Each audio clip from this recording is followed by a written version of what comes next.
So we have more pictures of the Oppo Find N5.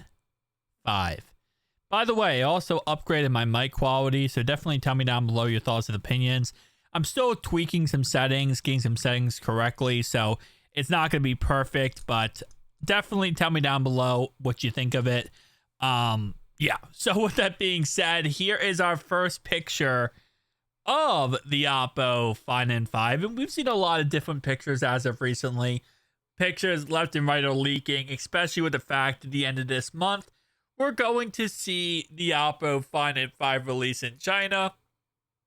And then, of course, at the end of this year, we'll get the Oneplus Open 2 in America, which I can't wait. I'm so freaking excited for. But as I was saying, though, before, you can see the thinness of this freaking phone is insanity. Like, this is one thing I'm always scared about when it comes to how thin this phone is. And obviously, listen, moving forward, this is how the foldable phone industry is going to work. It's going to be create the, thinnest phone humanly possible. Usually when products are very super thin, and the iPads from Apple had this issue for the longest time when they first came out. They gotten better over the years, right?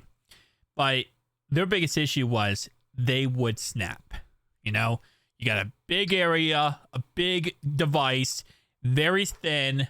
There's a lot of weak points on that device. So sometimes it's the headphone jack, obviously no longer headphone jacks, but the volume rockers, sometimes antenna lines can be weak points. So any pressure at all, even the slightest little pressure can cause a bend or break the device, which scares the crap out of me. Because again, when these phones are $1,800, it's really, really difficult to, deal with these phones bending and breaking. Now, these phones don't have Apple Care. I know Samsung has their own care system. And I'm sure Oppo does. OnePlus will too. But still, it's very scary, especially with the price tag of these phones, that the potential is, as they get thinner and thinner, you never know if it's going to end up breaking just by pushing a tad bit up too much on one edge or something like that. So again, it just scares me. And again, the iPads are the reason why, because holy moly. Now, we can't get thinner than this. We can't. Because the reason why it's so thin and how it is so thin is because this is how thin a USB-C port can be in order to get this to work and still function as an actual cell phone.